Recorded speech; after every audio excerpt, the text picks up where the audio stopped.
Hello, hello, and a very, very Merry Christmas to you all. As you are still awaiting your presents, mine has already arrived, which is a chance to make this show. Despite all my occasional moaning and groaning about how much work it is, I've never enjoyed anything as much as this. Who could have imagined that digging through often dusty books and articles and trying to put together an interesting and compelling narrative for a discerning audience was that much fun? And the reason I can do all this is you, the listeners and the patrons of the History of the Germans podcast. So thank you, and thank you. Now let's get to your Christmas present. I had promised you 5 to 10 places that I particularly love and that are not on the standard itinerary for a trip to Germany, but when I shortlisted the places I particularly like, well, I noticed a bit of a pattern. They were all within a limited range. Basically, they're near places I had lived or that have some link to my family. That is human, but not exactly helpful. Because if you want to go to Germany and for some completely inexplicable reason choose not to spend all your time in either Hamburg or the sunniest, most beautiful and culinarily most attractive area, that is obviously Baden, then this episode would be profoundly useless to you. I clearly needed some discipline. The plan is now to go through each Bundesland and point out 2 places. One is a genuine must-see and the other a place fewer people go and that is still interesting in its own right. So that makes it 32 locations, plus 2 bonus ones, where I will fully indulge myself by dragging you into the deepest Tauberfranken. And I know that still leaves room for enormous bias, in particular when it comes to the larger or richer lands, but note, this is my podcast and I choose when I want to. Still, it's a lot. And I can imagine that you want to play sections on 1 or 2 places you really like to your friends or family as a way to convince them of the wisdom of going to Germany. So to make it easier to find, I will set up chapters for each Bundesland. So if you listen on a podcast app like Spotify, you can go to the episode details, find the chapters, and navigate to the bit you really want to listen to. Alternatively, you can go to the episode webpage on my website historyofthegermans.com, where you'll find the transcript again with the headlines for each Bundesland. The order of progress is alphabetically. Again, hoping this helps you find things. And so, without any further ado, let's begin with the alphabetically and in any other aspect first Bundesland, Baden-Württemberg. And the must-see place there, no ifs, no buts, is Heidelberg. As I mentioned before, it is here that I went to school, went through the trials and tribulations of adolescence, and am therefore completely and utterly unable to be objective. But then this is objectively one of the 10 most beautiful cities in Germany. Its setting, architecture, history is just stunning. Sure, and it's also an absolute tourist hotspot.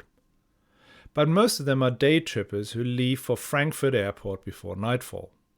So in the evening, this is still a city for the locals and students, and you can get a decent meal and a lovely glass of the excellent Palatine wine even on the central square and the streets that lead down to the Alte Brücke. We did talk about Heidelberg, its castle and university in episodes 189 and 190 already, so check those out before you go. And if you happen to stay a little bit longer in the city, you may want to go up to the Heiligenberg, the hill opposite the town. You can follow the Philosophenweg, a 2-kilometer walk that provides stunning views of the city and holds reminders of the 19th century philosophers and painters and writers who have made Heidelberg famous. If you climb further up, you come past the monasteries that once owned the surrounding lands before the Counts Palatine arrived and built their capital here. And finally, you get to see the Tingstätte. Opened by Joseph Goebbels in 1935 as the home of the Reichsfestspiele, the Nazi equivalent to the Salzburger Festspiele. It's an open-air stage allegedly inspired by Greek and Roman theatres. But that is where the comparisons end. The acoustics were terrible and complex amplification systems had to be installed so that the actors could be understood. The plays and events staged there were meant to induct the people into the National Socialist faith. It is much smaller than the Reichsparteitagsgelände in Nuremberg, but it still conveys some of that mishmash of Greco-Roman, medieval and Nordic elements that were used and abused to foster the Nazi ideology. Now, post-war, the place fell into disrepair, and then staged some of the coolest raves in the 80s and the 90s, home to a very different German spirit. And since you are in Heidelberg, you could also take a short train ride to Schwetzingen. The palace there was one of the houses the Counts Palatine moved to once the Schloss in Heidelberg had been destroyed in the War of the Palatine Succession. Its park, rather than the palace itself, is the main attraction, featuring the classic far-reaching Baroque axes you would expect, but also a more natural garden in the English style, with dozens of follies, including bathhouses, temples, pavilions, and of course, the famous Schwetzinger Mosque.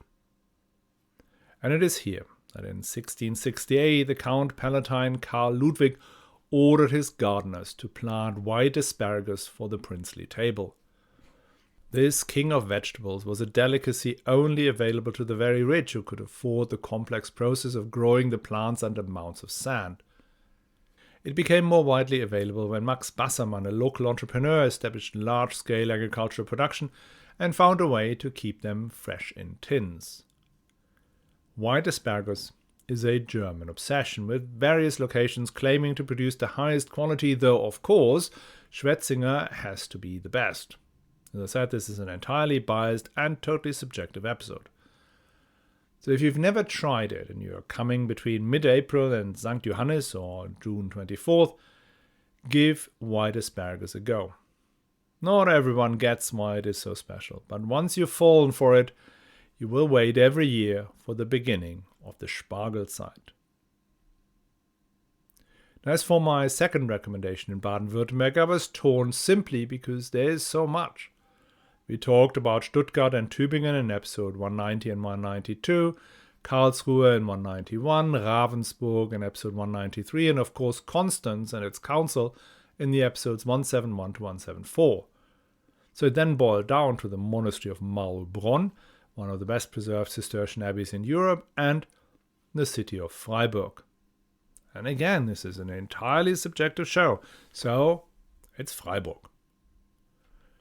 The city, founded by the Dukes of Zähringen in the 12th century, see episode 15, became the administrative center of the Habsburg ancestral lands known as Further Austria. It has its university, which, as you may have heard me mention, I attended, and which is still going strong. Freiburg does not impress with oversized castles or dramatic locations. Its charms are on a more human scale.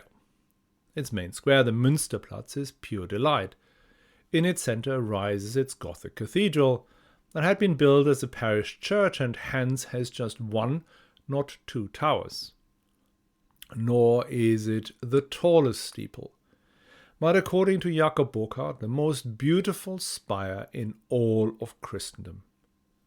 It is so compelling that when the church of St. Lamberti in Münster, one of the city's most venerable and largest, needed a new church tower, they built an almost one-to-one replica of the Freiburg Minster.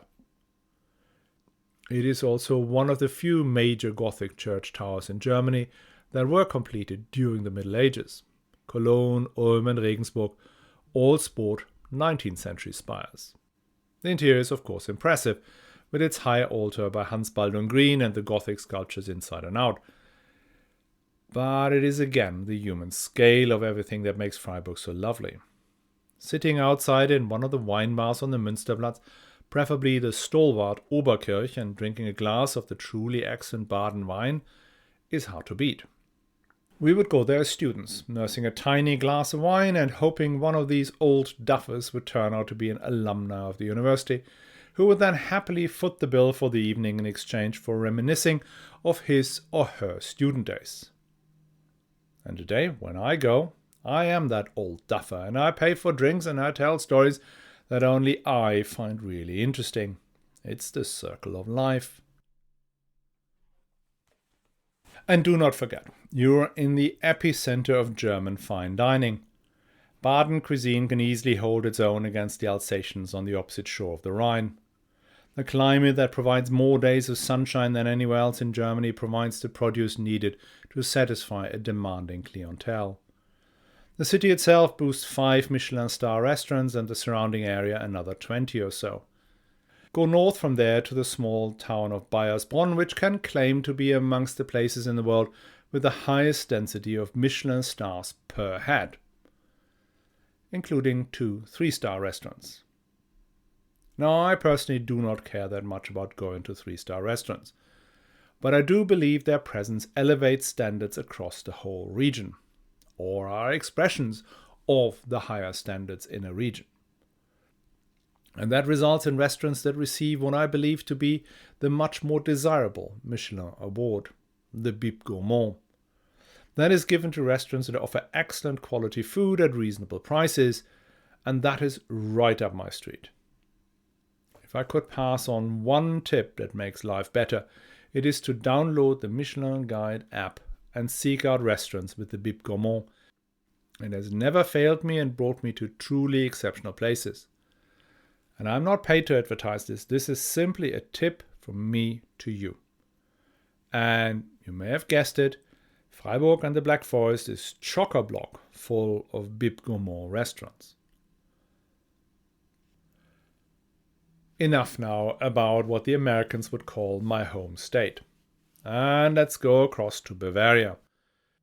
You may know by now that my relationship with Bavaria is, to say it politely, ambivalent.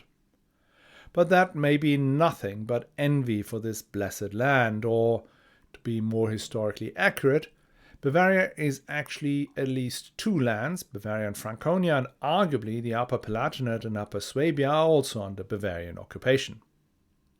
And when it comes to absolute must-sees in Bavaria, the answer has to be, as much as it pains me, Munich. If, like me, your spiritual homeland is Hamburg, then Munich is just wrong in any conceivable way. The ostentation, the language, the fashion, the undisguised arrogance.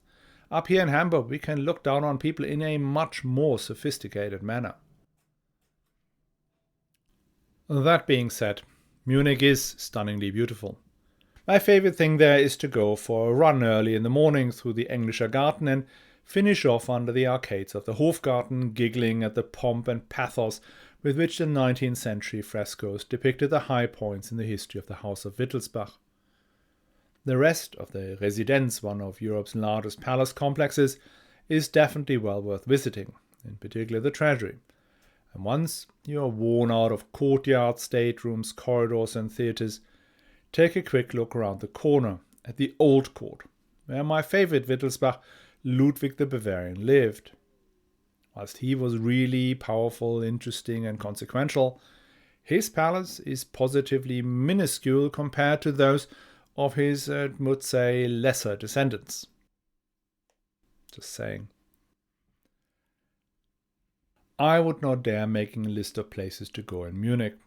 This is ultimately down to your interest and style, or possible variations thereof can be catered for.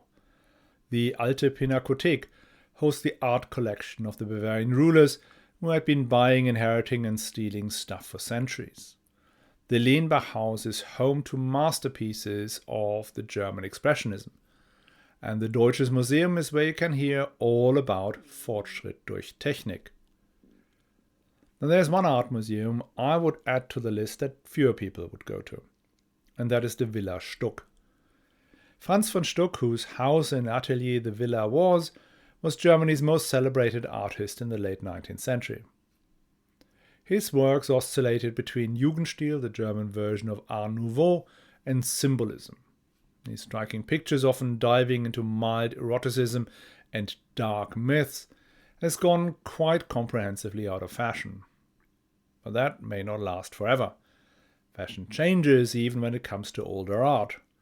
I can remember a world where hardly anyone had ever heard about Caravaggio, and these late 19th century artists, the pre-Raphaelites, the Nazarena and symbolists, might be on their way up too.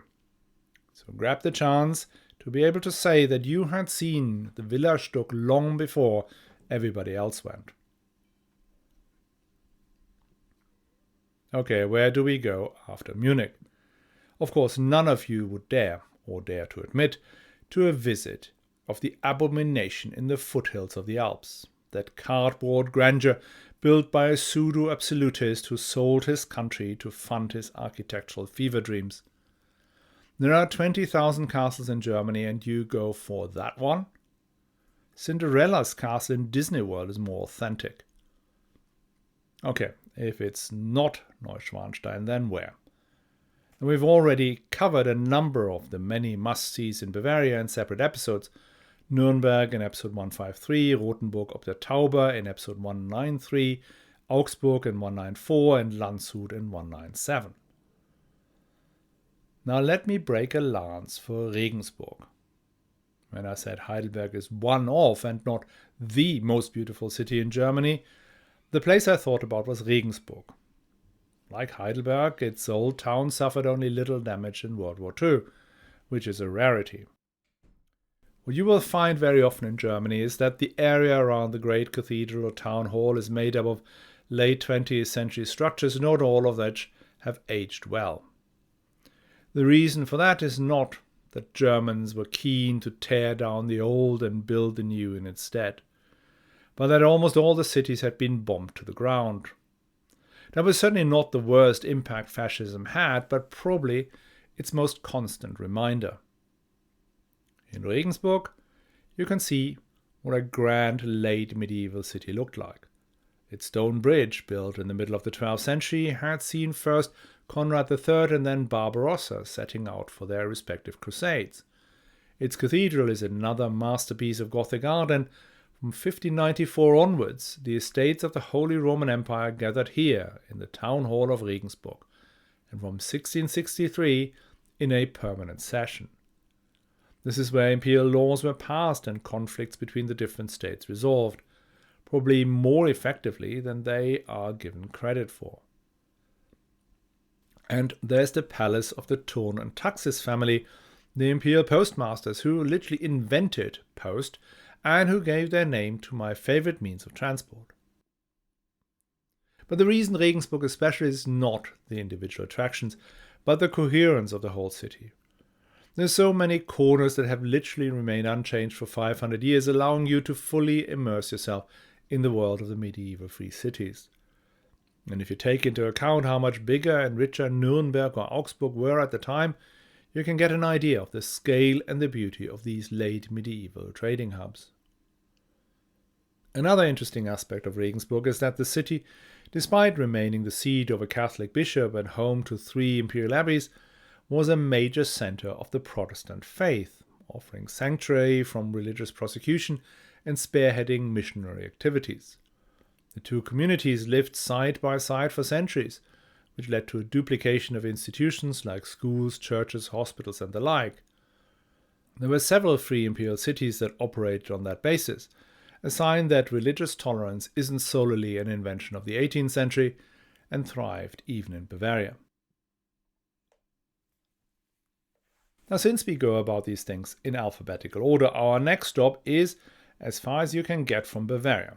Not geographically, but culturally. And that is, of course, Berlin, the home of people that the Bavarians call Saupreis. What is there to see in Berlin? Pointing things out in the capital is a real problem for me, or more precisely, 2 interrelated problems. The first issue is that my favorite places in Berlin have closed, one permanently, the other temporarily. The Pergamon Museum, where you can go through the market gate of the Roman city of Milet, and then the Ishtar gate of Babylon before hitting the altar of the Hellenistic city of Pergamon, well, that museum is closed, at least until 2027, and only scheduled to fully reopen in 2030. My other favorite was the Tacheles, an artist community that squatted in a former department store and proudly displayed a MiG-21 Russian fighter jet in the courtyard and other not quite health and safety compliant works.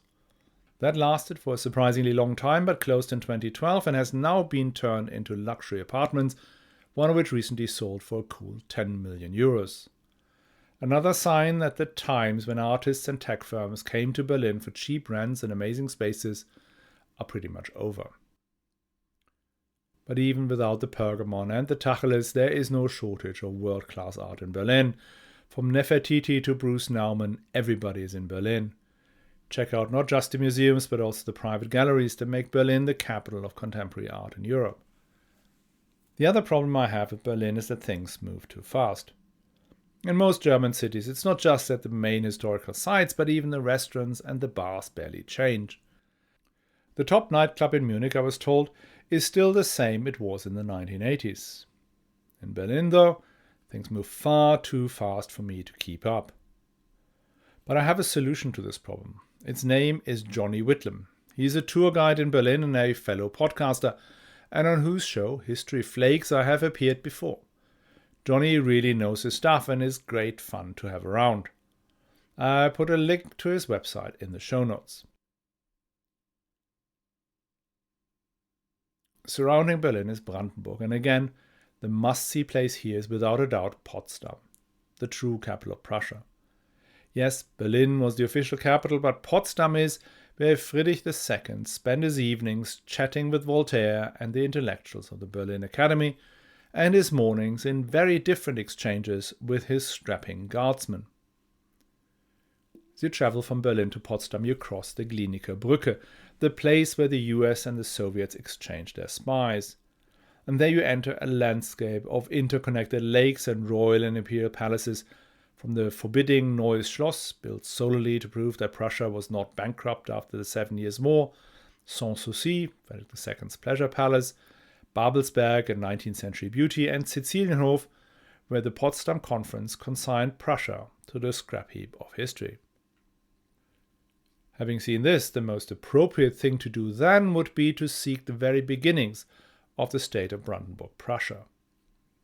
So head for the Spreewald, famous for its intricate network of natural canals, lush forests and wetlands, often called Germany's Bayou. It is also home to the Sorbs, one of the few remaining communities of Slavic peoples who once occupied the entirety of the lands between the Elbe and the Polish border. You can there visit the Slavic castle of Radush, a replica of the circular fortress that Albrecht the Bear found so hard to overcome he had to resort to murder and complex backroom dealings to get in, as we have learned in episode 106. The other thing you should do in the Spreewald is to go on a boat trip through the canals, buy some of the exceptional pickled cucumbers, as regularly featured on my favorite Instagram account, DDR Mondbasis.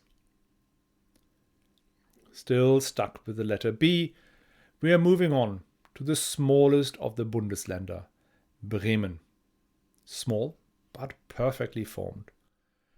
The Rathausplatz, with the ginormous statue of Roland, the Dome, the Town Hall, and the Schütting, is one of the greatest ensembles of Hanseatic architecture. But do not let the peace and serenity of the location fool you. Bremen's history is a ruthless and a bloody one, as we have seen in episode 126. And underneath the Rathaus in the Ratskeller, you find one of the oldest wine cellars in Germany, which you would not expect so far north. All that goes back to a privilege from 1330 that reserved the right to sell wine to the city council. Now, like all monopolies, it did not initially strive for quality, so for centuries the citizens of Bremen could only choose between two kinds of wine, the common and the better. That may explain why Bremen turned into the home of world-famous breweries like Beck's and the main coffee traders in the country. Still, things improved over time, and now you will be offered the choice of 650 different German wines in the Ratskeller, and you can gaze at the oldest still unopened wine barrel in the country, containing some, I am sure, delicious 1653 Rüdesheimer Riesling. Bremen is, as I mentioned, small and perfectly formed, which means everything is close by. So do not miss the Böttcherstraße, just around the corner from the Rathaus. Built between 1922 and 1931 on the initiative of Ludwig Roselius, a coffee trader, it is a rare example of architectural expressionism, a structure that tries to replicate the ideas and aesthetics of the Blaue Reiter in a three-dimensional medium. Now, the state of Bremen is actually two cities, Bremen and Bremerhaven. Now, I cannot honestly recommend a visit to Bremerhaven unless you want to see the place where some of your ancestors embarked on their journeys to New York, Rio de Janeiro, or Buenos Aires. What makes Bremen really special, at least for me, are the people. They have that Hanseatic openness with a brilliant, dry sense of humor and charm. But as much as I love Bremen, if I ever were to move back to Germany, I would move to Hamburg. No two ways about it. Germany's second city fits me like a glove. It has the space and the sky. The doorways are made for people of stature. They drive nice but not ostentatious cars. Their sensibly sized houses are decorated in the best possible, not the latest fashion, and they sport that healthy glow that comes from summer holidays spent on bracing walks on North Sea beaches. The downside of all that style and restraint is that Hamburg cannot offer much in terms of splendid palaces, massive art collections, or cathedrals with putos dripping from the ceiling. Tourists come and walk through the Speicherstadt, the world's largest warehouse district, built along canals entirely from brick between 1883 and 1927. At its end, you find the Hafen City, one of Europe's largest urban regeneration projects that culminates in the Elbphilharmonie, a truly spectacular concert hall overlooking one of the largest harbours in the world. Much of the old city that once must have looked like Lübeck or Bremen vanished in a massive city fire in 1842 and then the Hamburg firestorm of July 1943. What you see today has been built in the 19th century and then again in the late 20th, all, as one would imagine, in discreet elegance. Now, the best way to enjoy the true beauty of the place is by taking an Alsterdampfer, a passenger boat that takes you around the two lakes in the center of the city.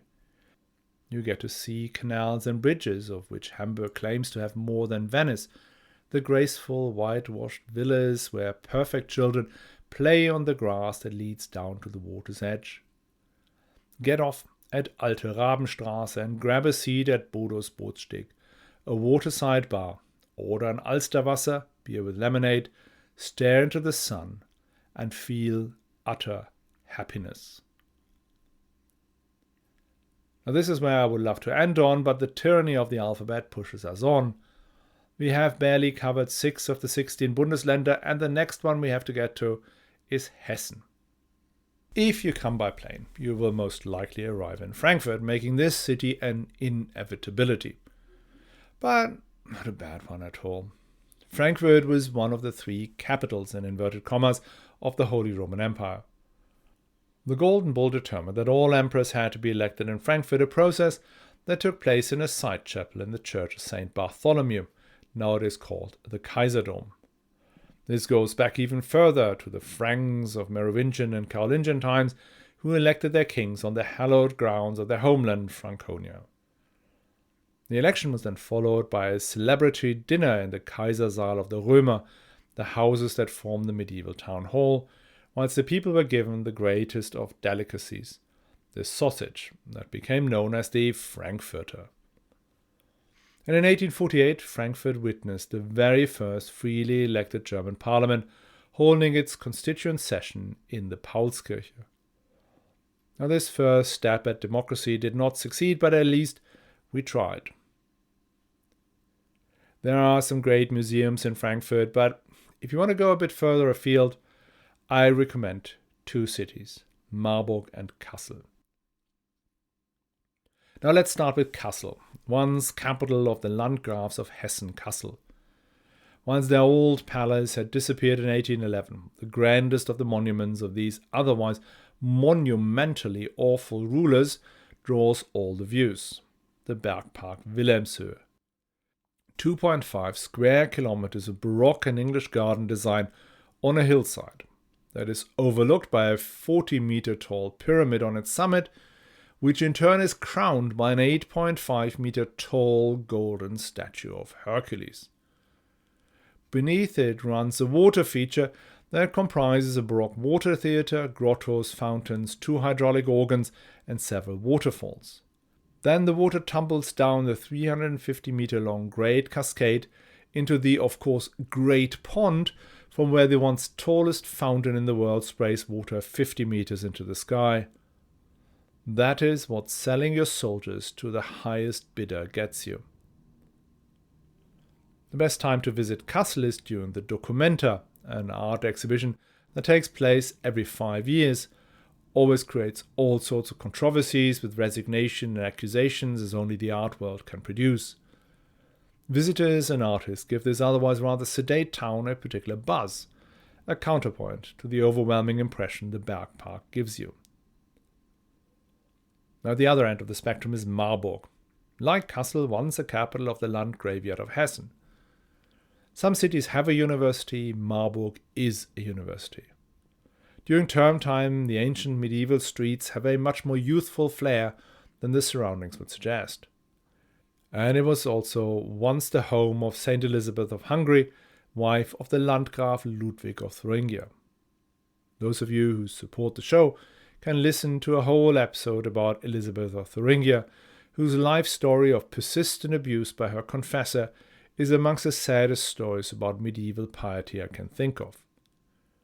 The Teutonic Knights built a magnificent church over her grave, the Elisabethenkirche, and in 1236, once the apse was constructed, her body was translated there. Emperor Friedrich II served as one of her pallbearers, a sign of the recognition she enjoyed a mere 5 years after her death. Covered her daughter's fight for her son's inheritance and the creation of the state of Hessen in episode 186. And another descendant of St. Elizabeth, the Landgraf Philip, in the spirit of the Reformation, had her remains dug up and sold them off to Catholic princes. Now the next Bundesland on the list is Niedersachsen, Lower Saxony, or as we would call it, Saxony. Now, in most cases, the capital of the state is often the must-see destination, or at least in the top 10. Niedersachsen is the exception. Hanover, apart from a claim to speak the cleanest form of Hochdeutsch, is sadly not very exciting. What is exciting, at least for history geeks like us, is Hildesheim, the see of my favorite ballsy bishop, Bernward of Hildesheim. He was the tutor and later advisor of Otto III and rescued his lord when he rushed into an angry mob of Romans brandishing the Holy Lance. But beyond personal bravery, he was also an enormously cultured man. From high nobility, probably even related to the imperial family, he advanced quickly through the ranks of the church, but his true passion was mathematics, painting, architecture, and the manufacturing of liturgical objects in silver and gold. And once placed on the bishop's throne, he embarked on a massive building program. He left behind 2 masterpieces of Ottonian architecture, the Cathedral of St. Mary and the Church of St. Michael. St. Mary holds the greatest treasures, namely the St. Bernward doors, cast in bronze around 1015 and completely unique in scale and quality of decoration. And the column of St. Michael, where Bernward had Trajan's column replicated in bronze, only that instead of imperial armies, loot and prisoners of war, it depicts scenes of the Old Testament. St. Michael's cannot offer the same level of treasures, despite featuring a medieval ceiling made from 1,300 pieces of wood and again extremely rare. But since St. Mary was rebuilt after Bernward's death, St. Michael is a clearer expression of the bishop's architectural ideas. As the UNESCO World Heritage Convention acknowledged, quote, St. Michael's is one of the rare major constructions in Europe around the turn of the millennium that still conveys a unified impression of artistry without having undergone any substantial mutilations or critical transformations in basic and detailed structures. The harmony of the interior structure of St. Michael's and its solid exterior is an exceptional achievement in architecture of the period. Of basilical layout with opposed apses, the church is characterized by its symmetrical design. The east and west choirs are each preceded by a transept which protrudes substantially from the side aisles. Elegant circular turrets on the axes of the gable of both transept arms contrast with the silhouettes of the massive lantern towers located at the crossing. In the nave, the presence of square impost pillars alternating in an original rhythm with the columns having cubic capitals creates a type of elevation which proved very successful in Ottonian and Romanesque art." End quote. Or to summarize all that, it is just totally awesome. So where did all the money come from that allowed Bishop Bernward to create his grand churches? For that, we may want to go to Rammelsberg in the Harz Mountains. There you can visit the silver mine that once provided the material wealth that propelled Otto the Great and his successors to the top of the political pyramid in Western Europe. The miners and engineers that worked there in the 10th century passed their knowledge on to their sons, who spread out across Europe, bringing crucial skills to Saxony, Tyrol, Bohemia, Hungary, Sweden, and laying the foundation for the metal-bashing industry that still forms the bedrock of the country's economy. And whilst there, you should go to the other side of town and visit the Kaiserpfalz in Goslar, home to the Emperor Henry III, and, if he had succeeded, his intended permanent capital. And now we get to the 9th Bundesland in the alphabet, and the last one for today, Mecklenburg-Vorpommern. And here the capital is the must-see, Schwerin. Like Hamburg, there is a lake in the center of town, but that is where the comparisons end. On an island sits a castle like no other. When the Dukes of Mecklenburg commissioned a complete remodeling of their main residence in the middle of the 19th century, they pulled out all the stops. This is often called the Neuschwanstein of the North, but that can only be an insult. Neuschwanstein was a stage design inspired by the operas of Richard Wagner. Schwerin was built on the walls of an actual castle that dates back to the 10th century, and by some of the greatest historicist architects, Gottfried Semper, best known for the Semper Oper in Dresden. The family that once reigned there was no less unusual.